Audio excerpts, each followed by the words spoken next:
metode presipitasi. Kalau kita belajar kemarin itu ada metode sol-gel, hidrotermal, kemudian metode sintesis padatan atau solid state, maka sekarang kita akan belajar metode presipitasi. Tentunya dilihat dari judulnya saja, presipitasi, bahasa Indonesianya apa? Pengendapan. Ya.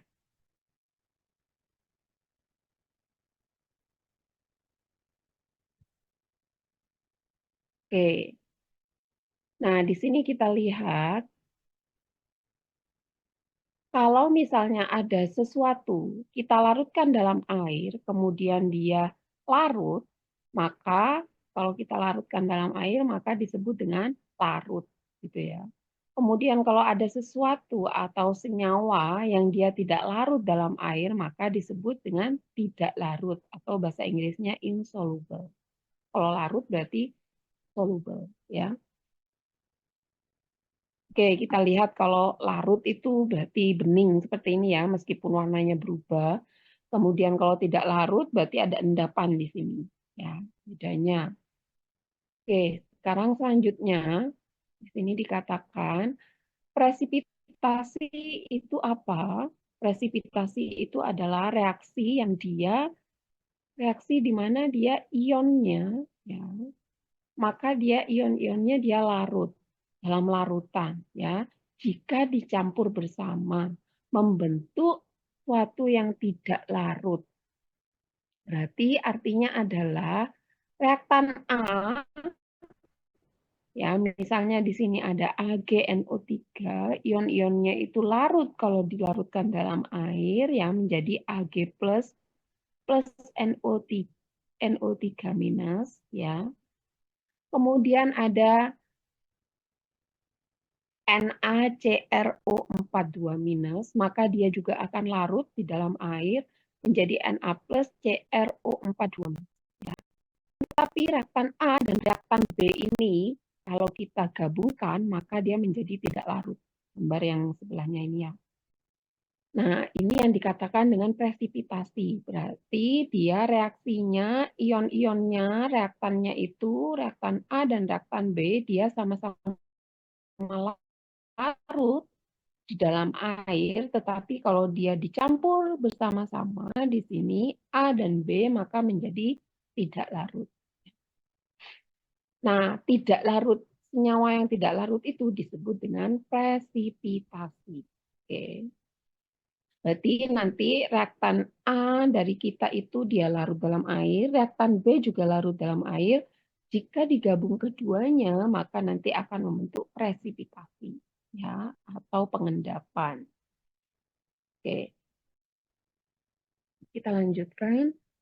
Nah, ini tadi sudah kita bahas bahwa pembentukan presipitasi bahwa dia reaktan A, Ag, NO3 menjadi Ag plus NO3 minus larut dalam air, NaCr42 minus menjadi Na plus Cr42 minus. Nah, ini keduanya larut dalam air, soluble, kemudian menjadi insoluble dan tidak larut dalam air. Oke, saya lanjutkan ya. Nah, di sini dikatakan, nah, presipitasi ini sudah banyak digunakan untuk water treatment, untuk pengolahan limbah air. Jadi contohnya adalah kalau di pengolahan limbah air itu biasanya digunakan metode presipitasi logam. Nah, untuk sintesis ini meniru apa namanya? Meniru yang banyak digunakan untuk pengolahan limbah atau pengolahan limbah air, yaitu dengan presipitasi logam, ya. Maka di sini dia akan bertransform atau berubah, ya, kontaminannya yang larut itu menjadi tidak larut, menjadi padatan.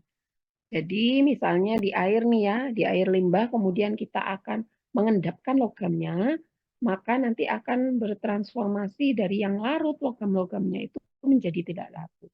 Nah, ini ditiru untuk proses sintesis. Ya. Ini bagaimana caranya agar dia berubah dari larut tadi itu kontaminannya menjadi tidak larut? Maka biarkan pH. Jadi pH-nya biasanya dibasahkan gitu ya. Kemudian penambahan chemical sehingga dia terjadi koagulasi, flokulasi, kemudian bisa dipisahkan. Ya. Maka yang paling berperan penting di sini adalah pH. Seperti yang telah kita pelajari di kimia unsur bahwa eh, sebagian besar logam-logam transisi itu dia biasanya mudah larut dalam asam, ya kan? Tetapi dia mudah tidak larut dalam basa.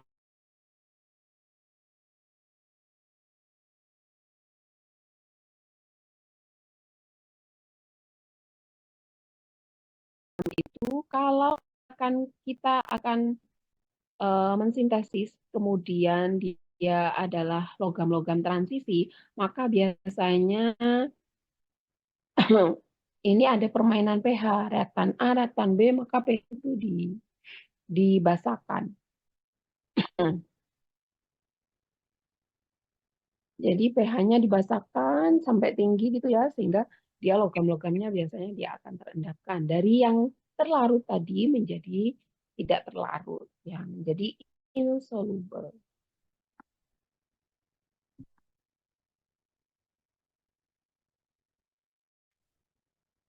Oke, yang pertama adalah presipitasi hidroksida. Jadi kebanyakan logam berat itu dia larut ya dan akan terpresipitasi ketika pH-nya dinaikkan. Ya, tadi ketika pH-nya dibasahkan, maka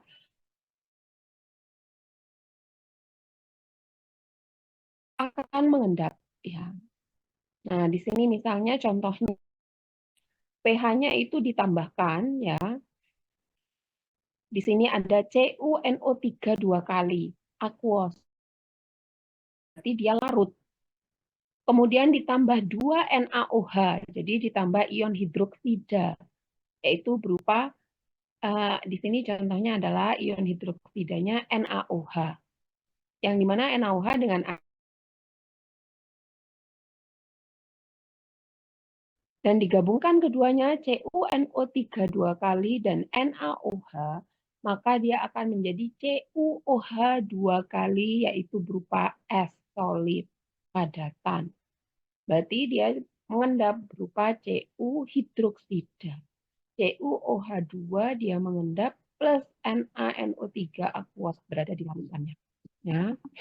Berarti di sini kalau mau mengendapkan Cu dan ionnya menggunakan ion hidroksida yaitu Cu nitrat kemudian ditambah NaOH maka dia menjadi CuOH2 yang mengendap. Berarti menaikkan pH-nya dengan menambahkan ion hidroksida. Bisa menggunakan KOH, NaOH, CaOH. Yang penting dia ion hidroksida.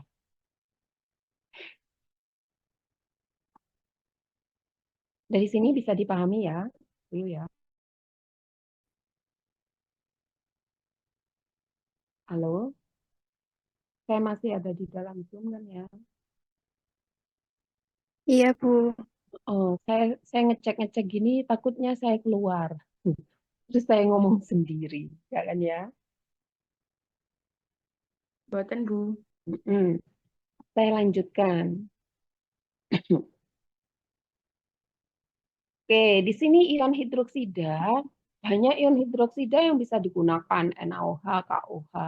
Misalnya di sini kita membandingkan penggunaan sodium hidroksida atau NaOH atau nama dagangnya itu adalah caustic soda. Ini sama ya, semuanya adalah sodium hidroksida atau NaOH. Kemudian kita bandingkan dengan penggunaan kalsium hidroksida, sama-sama ion hidroksida, yaitu CaOH2 atau nama di pasaran atau nama dagangnya adalah hydrated lime. Nah, ini semuanya sama, kalsium hidroksida. Jadi kita akan membandingkan penggunaan sodium hidroksida dan kalsium hidroksida. Nah, kita lihat kalau penggunaan sodium hidroksida ternyata kalau dia komersial dia berupa kalau liquid ya. Kalau liquid itu NaOH-nya hanya 73% atau 50%. Kalau dalam bentuk dry atau powder atau bubuk ya biasanya NaOH-nya itu 99,9%. Nah, di sini ada safety-nya, tentunya dia beracun ya, kemudian dangerous karena korosif ya, dan lain sebagainya. Sedangkan di sini kalau kalsium hidroksida atau hydrated lime ini, maka dia juga sama, bisa dalam bentuk dry atau powder atau bubuk ya, atau juga dalam bentuk liquid. Ya. Biasanya dry-nya itu dia sampai 95%. Tapi di sini juga dia mengiritasi ya, sama ya.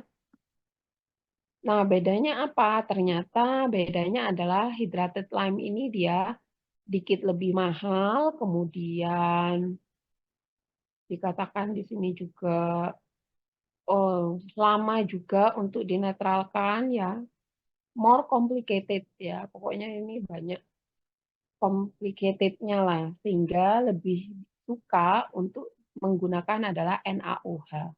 Jadi biasanya yang umum digunakan untuk metode presipitasi ini dengan menambahkan NaOH ya. Kalau dia mau menambahkan ion hidroksida. Karena kelebihan NaOH lebih banyak daripada hydrated lime atau CaOH 2 kali, kalsium hidroksida. Oke, tadi kita sudah tahu bahwa membuat logam berat yang awalnya dia larut dalam pelarut, kemudian kita mau membuat dia tidak larut dalam pelarut, maka dengan menambahkan pH itu tadi ya, dengan ion hidroksida. Nah, ini banyak digunakan di pengolahan limbah. Biasanya di sini ada proses air, kemudian treatmentnya di sini ya. Nah, treatmentnya di sini biasanya, nah ini ada tulisannya pH. Jadi ada penambahan pH. Ada penambahan pH di sini. Sehingga dia nanti logam-logamnya mengendap. Nah, ini kalau diterapkan di wastewater atau pengolahan air limbah.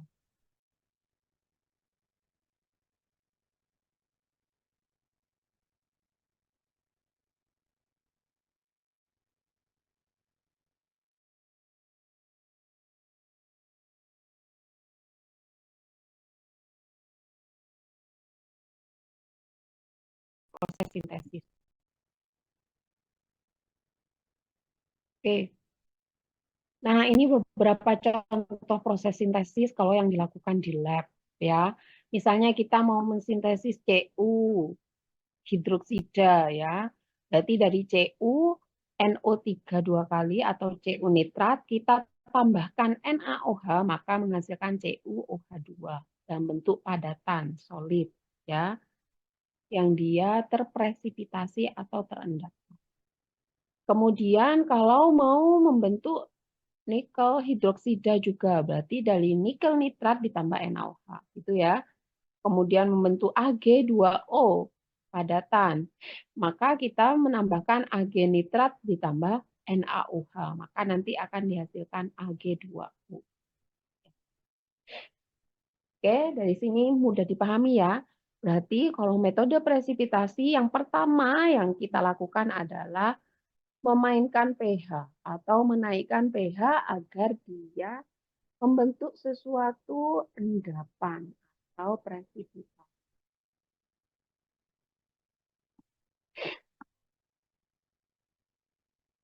Oke, dilanjutkan ya. Nah, di sini kita lihat ternyata kelarutan logam itu dia sangat bergantung pada pH, ya. Contohnya di sini adalah apa? CR misalnya ya. Maka CR itu dia kelarutannya itu ada dua rupanya, ya. Ini adalah sumbu Y-nya adalah konsentrasi logam. Kita lihat yang untuk selanjutnya. Nah, contohnya ini misalnya di sini adalah dari chart itu maka ada minimum solubility-nya. Misalnya di sini kadmium pH-nya 11 ya. Nah, kadmium di sini pH-nya dia 11. Kalau 11 berarti dia akan larut kembali ya. Karena di sini dia mengendapnya itu di pH sekitar 10 ya, misalnya kadmium. Jadi dia kelemahannya adalah di sini dikatakan sangat bergantung terhadap pH untuk kelarutannya. Tunggu saya tampilkan di sini bahwa dia memiliki dua. Nah, di sini kan dia sumbu Y-nya adalah solubility, berarti dia kelarutan ya. Kemudian pH-nya di sini mulai dari 6 sampai 12. Misalnya Cu nih ya, dalam bentuk hidroksida. Cu ini saya endapkan dengan menambahkan NaOH, yaitu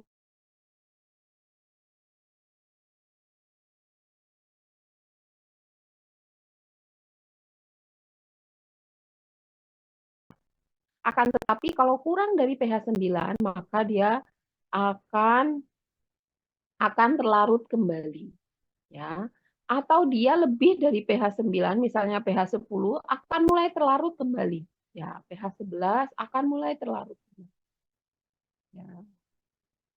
Maka setiap logam-logam di sini, biasanya logam-logam berat ya pada umumnya dia memiliki kurva yang dua kurva ya. Kalau dia lebih misalnya Ni di sini ya 10,5 lah ya. Maka di bawah 10,5 maka dia akan terlarut kembali, di atas 10,5 dia akan terlarut kembali. Nah,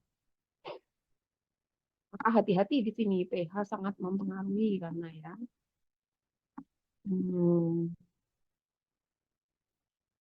Maka di sini karena sulit, pH itu sulit sekali untuk kondisinya agar dia terjadi pengendapan ya.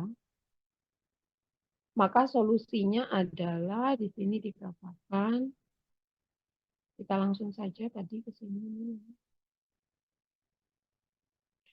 Ini sampai dikatakan presipitasi hidroksida, ya, logam yang terlarut dengan presipitasi penambahan ion hidroksida itu dikatakan things that make life more difficult.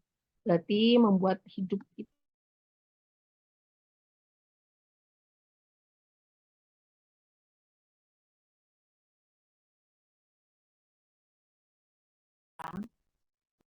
tadi itu digambarkan bahwa logam hidroksida itu maka dia akan dapat larut kembali jika pH-nya meningkat atau pH-nya dia berkurang dari optimum presipitasi. Misalnya optimumnya Cu tadi pH 9, maka di atas pH 9 maka dia akan terlarut kembali, di bawah pH 9 maka dia akan terlarut kembali. Ya. Ini yang sulit sekali, jadinya tadi itu thing make life more difficult ini ya. Jadi membuat hidup kita semakin sulit karena memang dia memiliki dua kurva untuk solubility-nya. Nah, di sini dikatakan double solubility curve. Berarti kurvanya solubility-nya itu double. Maka di sini untuk kontrol pH-nya itu harus hati-hati. Ya, jadi kita harus tahu, harus kenal logam yang akan kita sintesis, yang nanti akan terendapkan menjadi logam hidroksida, itu logamnya apa. Biar kita tahu mau mengendapkannya pas di pH berapa. Ya.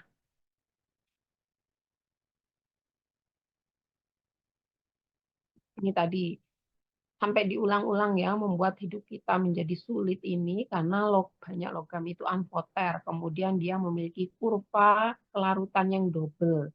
Kemudian pH-nya itu harus dikontrol secara hati-hati ya. Maka karena sulit untuk mengondisikan pH ya, maka di sini biasanya digunakan apa? Agen pengkelat. Ya, karena pH itu sangat sulit dikondisikan ya. Sehingga banyak menggunakan orang itu agen pengkelat agar dia membentuk logam presipitasi itu tadi.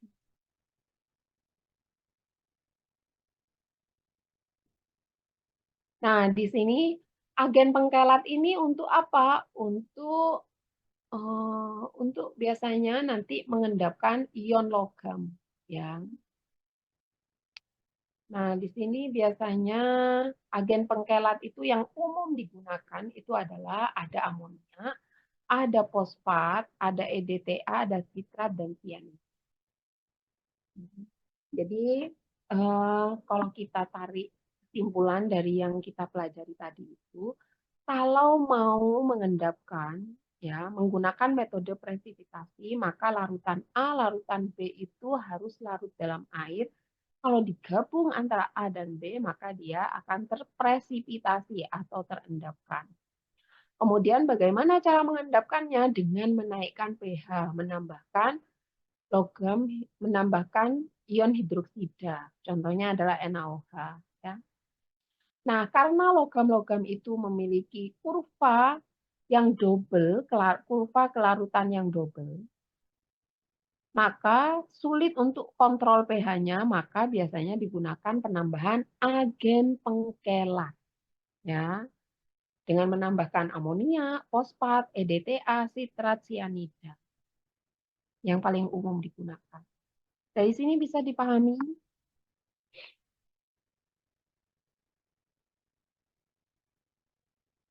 Halo, ada pertanyaan atau sudah dipahami? Bisa, Ibu. Oke, berarti saya lanjutkan ya. Biar saya tahu kalau masih ada di Zoom. Ya. Oke, selanjutnya tadi presipitasi dengan menaikkan pH. pH lebih dari 10 maka biasanya menggunakan CaCl2 gitu ya. Jadi biasanya ini yang banyak digunakan untuk presipitasi logam. Ada yang menggunakan juga ferrosulfat, kemudian ada yang menggunakan sodium borohidrat. Jadi ini banyak, bukan cuma NaOH ya yang bisa digunakan untuk menaikkan pH, juga banyak digunakan lain. Nah, oke, ini kita lanjutkan. Nah, ini kalau dia menggunakan tubuh sulfur ya. Jadi kalau tadi mungkin menggunakan penambahan ion hidroksida ya. Kemudian ditambah dengan agen pengkelat karena pengondisian pH ion hidroksida sangat sulit kontrolnya. Ini bisa juga menggunakan penambahan sulfur ya. Maka yang awalnya Cu nitrat itu menjadi CuS yang dia mengendap ini yang warna hitam. Ya. Kemudian CdCl2 menjadi CdS ya dengan penambahan sulfur juga. Maka di sini CdS-nya akan terendap, terpresipitasi. Kemudian pembuatan NiS juga dari Ni nitrat plus sulfur. Jadi penambahan sulfur juga bisa membuat suatu logam itu juga mengendap. Ya. Nah, di sini kita lihat kelebihan solubility atau kelarutan dari sulfur. Ya, logam yang dia sudah terikat dengan sulfur. Maka tidak seperti tadi, misalnya Ag di sini, dia kurvanya hanya satu. Tidak terbentuk kurva yang double solubility tadi. Sehingga di sini misalnya mau melarutkan Cu, sudah dia di pH 8 gitu ya, sekitar pH 8. Jadi tidak double kurva gitu ya.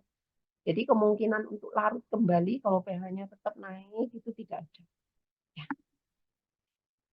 Nah, itu kelebihannya kalau menggunakan suhu. Nah, tadi kalau di sini ada beberapa apa namanya?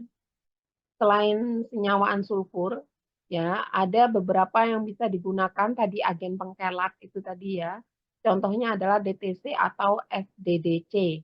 Jadi agen pengkelat itu sengaja ditambahkan karena dia tidak sensitif pH, ya, kemudian non amfoter. Maka biasanya banyak menggunakan penambahan agen pengkelat. Tapi seperti biasa ada kelemahan, ada kelebihan.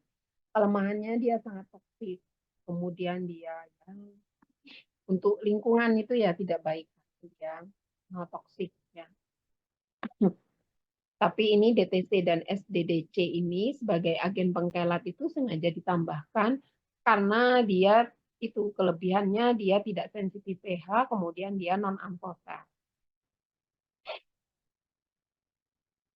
Kemudian ada juga yang menggunakan PTC, tapi dia sedikit lebih toksik juga daripada DTC.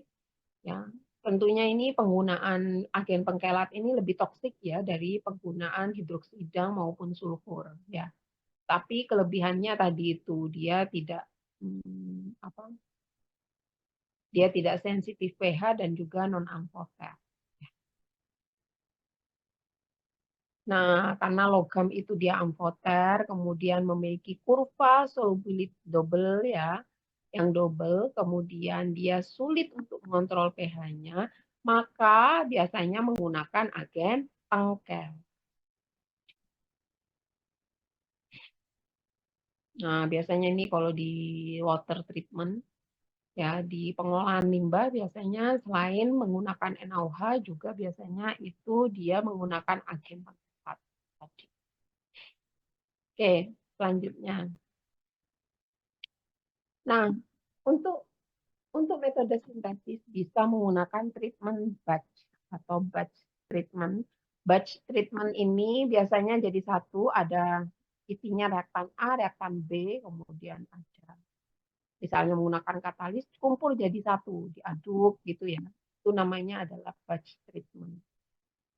Ada juga yang menggunakan continuous treatment. Continuous treatment itu biasanya kalau di pabrik ya. Jadi biasanya pengontrolan pH-nya sama penambahan agen pengkelatnya itu ada yang dialirkan reaktannya baru ketemu dengan NaOH dan ketemu dengan agen pengkelat keluar sudah jadi produk.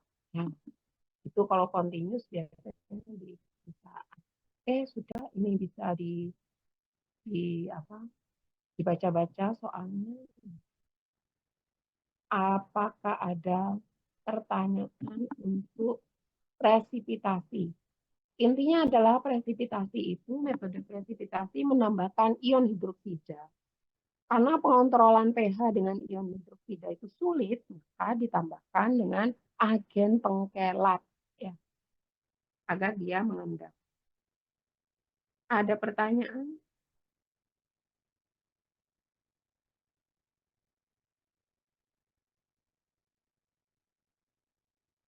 Halo? Apakah ada pertanyaan atau sudah dimengerti?